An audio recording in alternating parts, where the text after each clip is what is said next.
Hey Kenneth, here is my code. I don't know how to send from whatever the hell this is that they make us use, this putty thing, so I'm just going to take a video of it. Hopefully you can see this. So you can see I do my greeting at the top, that's defined, pretty standard stuff. As I go down, there's the menu, right?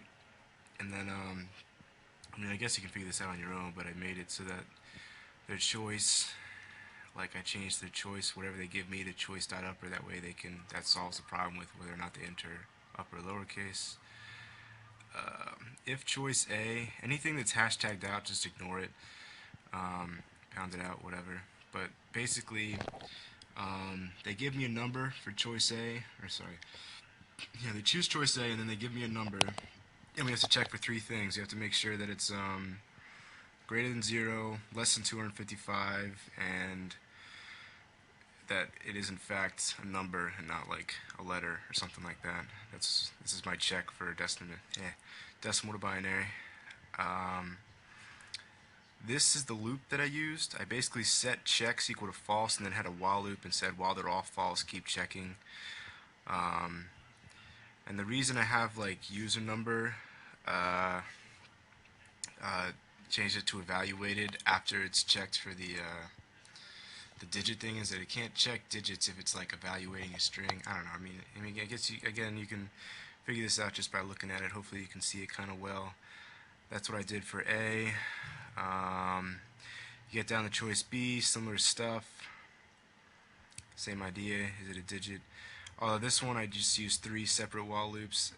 I think I need to fix this because it's not super necessary, but if you like enter an invalid number like 2 or 3 times, then it like breaks the code because it's already checked for certain things. It'll try to evaluate a string or something like that. So, yeah. So you can change it or you can use mine. Do whatever you want. And then this is the if they chose C, the while loop that I did to make sure they entered it. Basically, I did all the checking to make sure that they actually entered a number for the inside the menu or whatever, like the main function that you're defining. I'm not going to try to explain any of this. Hopefully you can see it and just realize it for yourself. Again, it's more like true-false stuff, making sure that the characters are just all ones and zeros if they entered in a binary.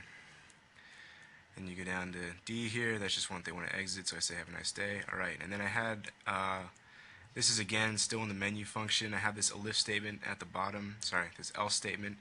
So if they picked A, B, C, or D, it'll like do something, and then if it does anything else, I say invalid entry, please try again, and then I call my menu function again to bring up the options. That's just what I did. You don't have to do that if you don't want to. And then for my decimal to binary, this one's a little confusing, but if you want to try to decrypt this, you can. It's just, yeah, you look at it. It works for me, so if you copy it word for word, it'll definitely work for you.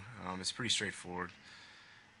Yeah, I guess you could read my comments if you want, my pound outs, to see what I'm doing here. But basically, I set a binary equal to an empty kind of list thing, and then I just keep adding ones and zeros where it's divisible by a certain number.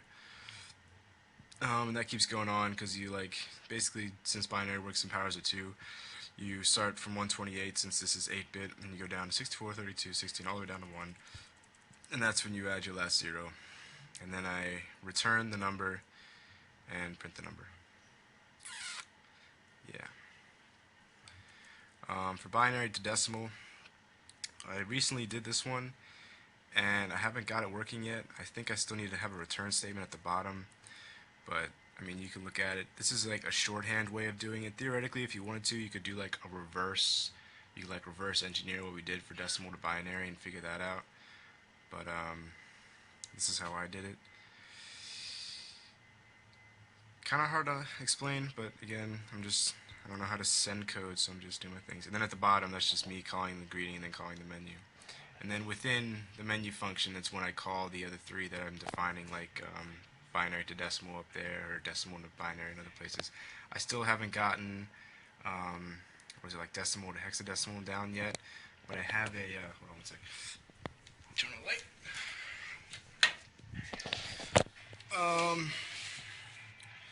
This is what the code would look like for binary to decimal if it were finished. Again, very similar to mine, but this is what it would look like if I did decimal to hex. I just haven't put it in my code yet, but yeah, so you can take a look at this if you want, pause the video, do whatever you want. Glad I could help.